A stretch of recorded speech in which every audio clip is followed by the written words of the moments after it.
સમાચાર મહેસાણાથી મળી રહ્યા છે। કમોસમી વરસાદથી જિલ્લામાં ખેડૂતોને મોટું નુકસાન થયું।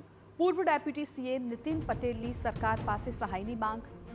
કડીમાં ખેડૂતોને નુકસાન મુદ્દે સીએમ અને કૃષિ પ્રધાનને મેં વાત કરી। ખેડૂતોને મદદરૂપ થવા માટે રાજ્ય સરકારને વિનંતી કરી। નીતિન પટેલે આ નિવેદનો આપ્યા। કડી સહિત મહેસાણામાં ઝડપી સર્વે કરવાની વિનંતી કરી છે। સાથે જ કહ્યું કે પાક લેવાની તૈયારી સમયે જ માવઠાથી ખેડૂતો પારાવાર નુકસાન। મહેસાણા અને કડીમાં પણ કમોસમી વરસાદથી ખેતીમાં નુકસાન। કડી તાલુકામાં અને મહેસાણા તાલુકામાં પણ અને મહેસાણા જિલ્લામાં આ વરસાદથી વ્યાપક નુકસાન થયું છે।